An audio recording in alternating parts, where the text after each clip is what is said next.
I saw it myself, and I'll tell you, it wasn't the plasma bolts or the orbital bombardments that changed everything. It was a hand, just a hand, resting on a chest plate. We were in the middle of the standoff, weapons hot, the air thick with the smell of ozone and burnt wiring. Captain Thorne was on his knees, his armor shattered, exposing the dark gray undersuit and the bruised skin beneath. Standing over him was Alara. Her violet robes were singed, fluttering in the updraft of the dropship engines hovering above us. My squad had their rifles trained on her heart. Her people, the Kael'thas executioners, had their energy pikes leveled at our throats. But Thorne? He didn't look at the weapons. He didn't look at me, and I've served with him for 5 years. He was looking up at her. I remember the way her fingers trembled as they hovered over his wound.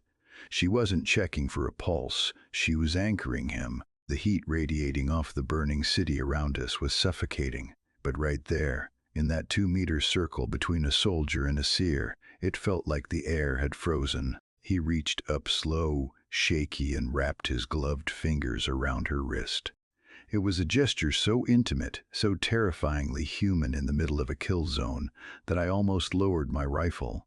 Truth is, I don't think they even noticed me standing there. But to understand why he risked his career, his life, and the mission for her, you have to go back to the morning it started, back before the ceasefire, back when Silas Prime was just a grid of coordinates on our tactical display. We were sweeping the ruins of the capital. The place was a mess of twisted metal and shattered glass. We were looking for intel, hacking terminals, trying to find the Kael'thas command node. Thorne was point man. He was efficient.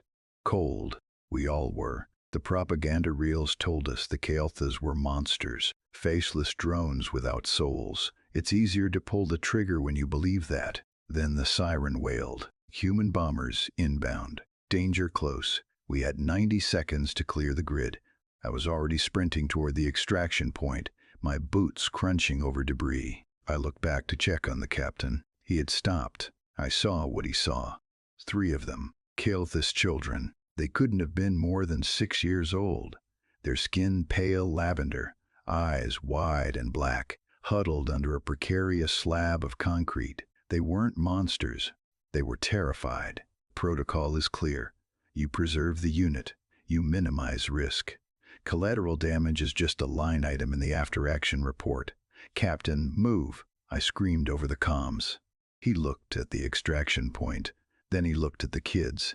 I saw his shoulders drop, a heavy exhale that fogged up his visor. He didn't run away.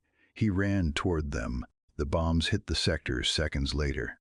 The ground heaved. I was thrown into a wall, the impact knocking the wind out of me. When the dust settled, I crawled to the edge of the crater expecting to find, well, nothing. Instead, I saw a mound of scorched ceramic plating. Thorne was curled over them, his body a bridge over their small forms. His armor was smoking.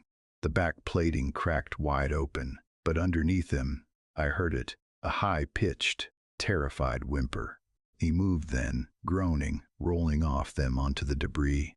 And that's when Alara stepped out from the smoke. She must have been watching. She had a weapon in her hand, a jagged shard of glass.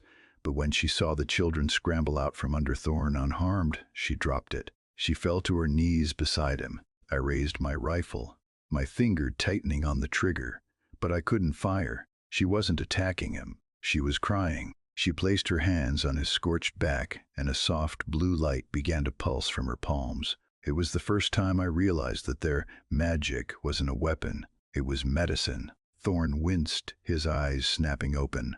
He looked at her, then at the kids, then back at her.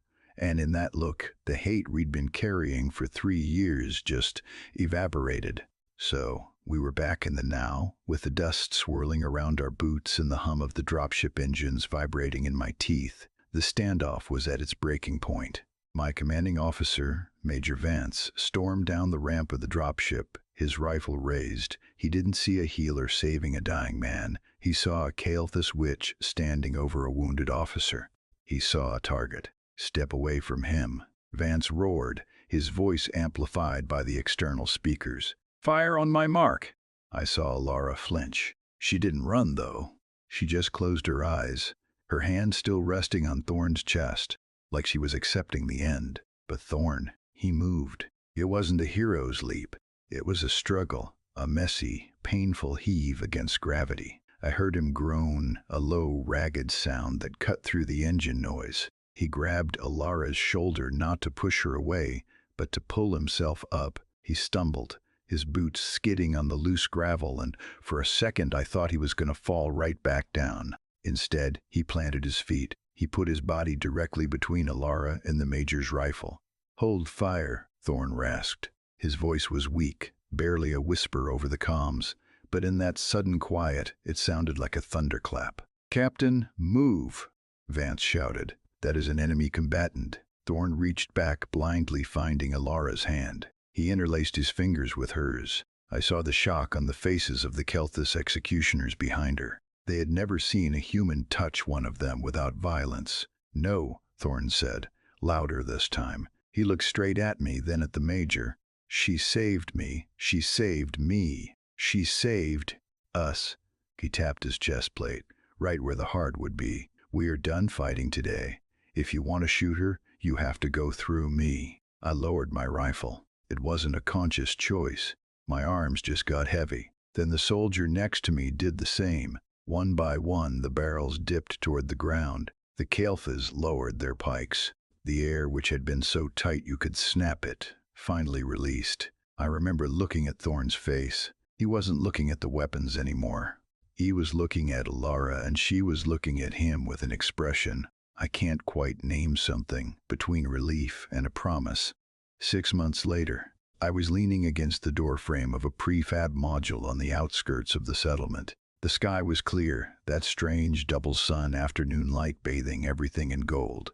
Inside, it wasn't a barracks. It was a classroom. There were about 20 of them.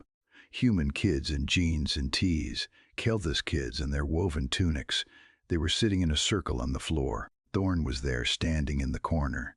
He wasn't wearing armor anymore, just fatigues and a soft smile that looked foreign on his face. Alara was in the center of the circle, holding up a holographic cube that shifted colors. "In our tongue," she said softly, her voice melodic. "This color means friend." "Friend," a little human girl repeated, stumbling over the vowels. A Kelthus boy next to her giggled, then reached out and corrected the angle of the girl's hand, showing her how to hold the cube. They weren't soldiers. They weren't enemies. They were just kids. Thorn caught my eye across the room. He didn't say anything, just gave me a small nod. He looked back at Alara, watching the way she moved among the children, weaving 2 futures into one. Truth is, looking at them, I realized the war didn't end with a treaty or a handshake. It ended right there, in a quiet room with a word and a smile. It ended when we stopped seeing targets and started seeing people.